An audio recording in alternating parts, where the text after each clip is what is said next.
Estamos em contato com Alexei Petty, cientista político, jornalista, comentarista internacional e representante da Ucrânia. Vamos falar não só sobre a Ucrânia, mas também sobre como toda a situação internacional parece aos olhos de Alexei. Olá, Alexei, estamos felizes por tê-lo novamente conosco. Olá, Evgeny, também estou feliz em ouvir e ver você. Alexei, quando anunciamos os temas, planejamos conversar com você sobre o Trump Pacífico, né? O Trump Pacífico, né? O plano pacífico de Trump para Israel. E vamos fazer o seguinte, nos explique brevemente essa história. O que é isso? Como esse cessar-fogo aconteceu tão rápido? O que está acontecendo com isso? Quando todos os reféns serão libertados? Esse homem precisa tanto do prêmio Nobel... Vou começar pelo prêmio Nobel. Ele não poderia recebê-lo este ano. Já cansei de repetir. Não poderia. Processualmente, ele não poderia receber o prêmio Nobel da Paz. Porque aqueles que a receberam este ano, aqueles que foram indicados para este prêmio este ano, foram indicados até 31 de janeiro de 2025. Todos os indicados depois vão para 2026. Sobre o fato de ser tão rápido, se observarmos o Oriente Médio, veremos que isso não ocorreu de forma rápida.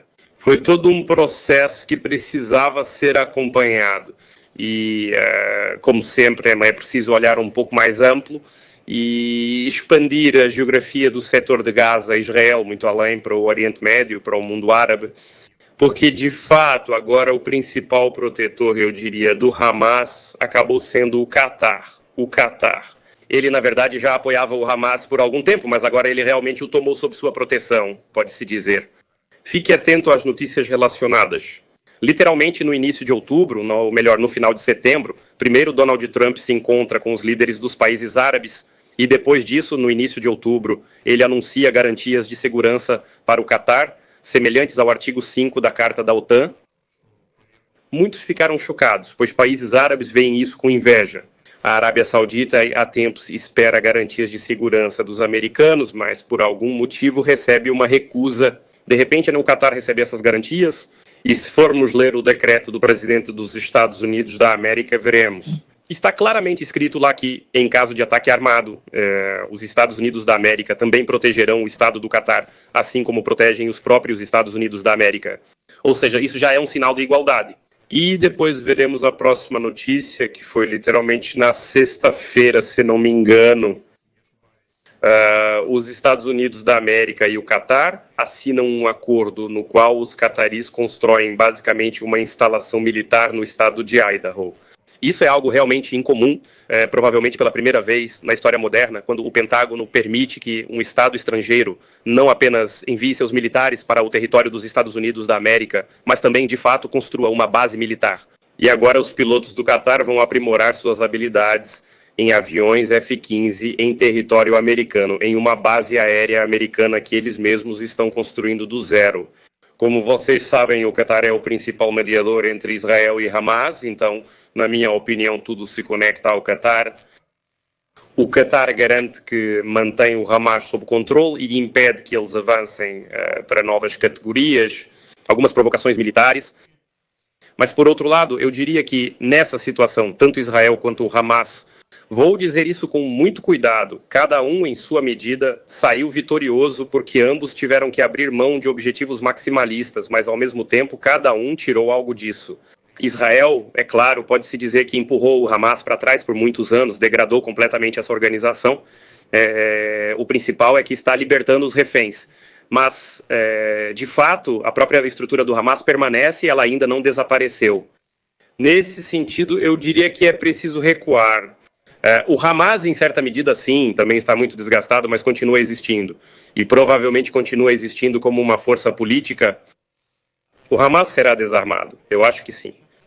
Tudo indica que eles realmente vão depor as armas, mas como parte política da administração da faixa de Gaza, eles vão permanecer. Provavelmente será apenas um rebranding com um novo nome e o Qatar vai ajudar novamente. Ou seja, o Qatar assumiu o compromisso de que a Gaza do pós-guerra estará sob sua supervisão. Ou seja, outros países árabes também vão participar, por exemplo. Haverá monitoramento militar americano, cumprimento do cessar-fogo e assim por diante. Mas o Qatar, em princípio, é o principal país árabe que assume essas responsabilidades. Se o Hamas depuser as armas, vai entregá-las a quem? O que você acha? Veja, para onde essas armas vão? Eles vão entregá-las para Israel? Não, claro que não. Eles vão entregar essas armas para o Catar, Arábia Saudita ou outro? Também não. O Hamas já declarou que entregará as armas para serem guardadas pelo Egito. E o Egito, eu lembro, na 67 e em 67, sim, bem, digamos que ajudou o Hamas na luta pelos direitos do povo palestino. Naquela época, o Hamas não existia, como um espectador atento lembrou. O Egito, em geral, apoiava o movimento palestino na época, tornando essa questão muito delicada. É claro que agora, a curto prazo, veremos mais uma tentativa histórica de acabar com a guerra na faixa de Gaza, estabilizar essa região e estabelecer algum tipo de governo adequado lá. Mas fazer isso é muito difícil. E a história mostra isso tanto com os acordos de Camp David quanto com o acordo de Oslo. E ainda houve mais algumas tentativas de fazer isso. E todas essas tentativas fracassaram. Mais uma vez, vou acabar atraindo a ira para mim mesmo. Devido ao fato de que a população palestina na faixa de Gaza não consegue viver, digamos assim, de forma independente, eles não conseguem se sustentar sozinhos. As características geográficas e os bloqueios de Israel e, em parte, do Egito explicam por que isso ocorre. Mas a população palestina, os próprios palestinos, não conseguem se sustentar sozinhos, eles sempre foram sustentados ou por Israel ou pelo Egito. E se agora imaginarmos uma situação em que a faixa de Gaza de repente seja libertada da ocupação de Israel e assim por diante, alguém vai ter que sustentar tudo isso. Bem, se o Catar assumir a responsabilidade de sustentar essa região, talvez isso funcione. Finalmente vai funcionar, mas até quando? Porque lá em 2005, quando Israel estava saindo completamente, não apenas retirando os militares, mas também removendo os assentamentos, tirando tudo da faixa de Gaza, 2 anos depois, o Hamas surgiu, se radicalizou e declarou como objetivo destruir Israel. E tivemos o resultado que tivemos. Portanto, a curto prazo, sim, eu acho que amanhã já vão assinar um acordo de paz, a guerra vai parar, mas por quanto tempo isso vai durar é uma questão em aberto. Alexei, obrigado por um comentário tão detalhado. Ao explicar o que está acontecendo, você desviou meus pensamentos do que eu queria conversar com você. Agora surgiu um novo assunto. É realmente interessante, mas por que de repente o Catar? Por que isso aconteceu? Porque então os pilotos militares deles agora vão ser treinados nos Estados Unidos? Por que garantias tão firmes assim? Talvez você tenha alguma resposta para essa pergunta. Qual é o interesse dos Estados Unidos, especificamente nesse país, nessa região? São as reservas de petróleo. Por que essa atitude tão incisiva? Que benefícios os Estados Unidos têm com isso? Não daria para tentar um acordo direto com a Arábia Saudita sobre isso?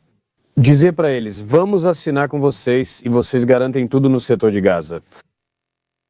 Veja, essa é uma pergunta muito interessante que você está fazendo agora sobre a Arábia Saudita.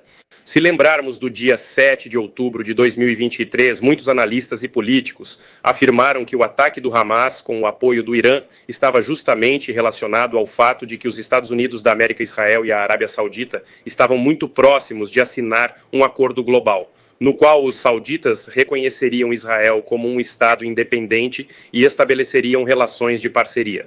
Tudo ótimo. A Arábia Saudita até recebe tecnologias nucleares dos Estados Unidos da América, ajuda militar, ajuda entre aspas, porque eles compram essas armas americanas e assim por diante. Ataque do Hamas a Israel em 2023, o que ocorre depois? Eu diria que o refém da retórica declara que enquanto a guerra na faixa de Gaza não terminar, enquanto o Estado palestino não for reconhecido, nós não vamos assinar nenhum acordo de Abraão, não haverá aproximação com Israel. Essas são as nossas condições. Depois, com a guerra em andamento, ficou claro que o Irã e suas forças de proxy estavam perdendo o confronto. Muitos países árabes simplesmente não podem agora sair e dizer mudamos de ideia, nós mudamos de ideia. Por isso, vamos adiar nossas exigências, por exemplo, sobre o Estado palestino por 5 a 10 anos, e então nos aproximaremos de Israel. Eles não podem fazer isso, nem o Egito. O Egito lembra muito bem a história da Guerra dos 6 Dias, quando eles apoiaram a resistência palestina, e eles lembram em que estado o Egito entrou nessa guerra e em que estado saiu dela. Mas alguns anos depois, quando esses acordos de Camp David foram confirmados e assinados, eles recuperaram a península do Sinai. Por isso, a Arábia Saudita não conseguiu assinar nada, pois já havia uma posição declarada. O Catar agiu de forma muito mais inteligente, muito mais racional, porque durante todo esse tempo o Catar não declarou publicamente nenhuma condição muito rígida. Ele declarava que sim, apoiamos o povo palestino, mas ao mesmo tempo continuamos apoiando. Exemplo, a ala política do Hamas permaneceu todo o tempo na Turquia. Ela estava em Doha, ficando lá tranquilamente, e o Catar ocupava justamente a posição de negociador, a posição de mediador. Ou seja, o Catar é aquele Estado que também representa um país do Golfo Pérsico, do mundo árabe. Estrategicamente é uma localização excelente, tanto geopolítica quanto militarmente. Por isso, os Estados Unidos da América podiam escolher entre Arábia Saudita e Catar. No Catar, não se esqueça, existe uma base militar americana bastante grande, já faz muitos anos, e simplesmente o Catar sempre esteve mais nas sombras, porque o Catar sempre ocupou uma posição de mediador, observador, um país que apoia o mundo árabe, mas ao mesmo tempo não pretende brigar ou romper relações com ninguém por causa disso. E no final das contas, não sei se posso dizer assim, as estrelas se alinham de tal forma que o Catar é o único país no mundo árabe que pode assumir essa posição de mediador, de jogador neutro. Além disso, assim, eles também são vistos como garantia de que podem, de alguma forma, conter o Hamas. Para os americanos, há ainda a vantagem de que, se isso acontecer, o Irã acaba perdendo de vez a influência sobre suas forças de proxy. Existe a esperança de que essas forças de proxy simplesmente passem a ficar sob o controle silencioso do próprio Catar. O Catar não é um país santo. Devemos lembrar que o Catar foi frequentemente acusado de usar a mesma tática de forças de proxy na região para defender seus próprios interesses, que geograficamente não é um país tão grande assim, por isso até o Catar simplesmente construiu corretamente sua estratégia geopolítica. Ao fim, o Catar provavelmente se torna o principal aliado dos Estados Unidos da América agora, junto com Israel. A Arábia Saudita, infelizmente, está em pausa no momento, porque agora só resta a eles esperar, observar o processo e aguardar o momento em que a questão da faixa de Gaza simplesmente esfrie um pouco na retórica. Assim será possível retomar essas questões e restabelecer relações com Israel e os Estados Unidos da América. Alexei, muito obrigado. É sempre um prazer ouvi-lo. E com quem, se não com você, podemos descobrir o que está acontecendo no Oriente. Temos muitos especialistas nas regiões ocidentais. Obrigado e espero vê-lo em breve em nossas transmissões. Muito obrigado a você.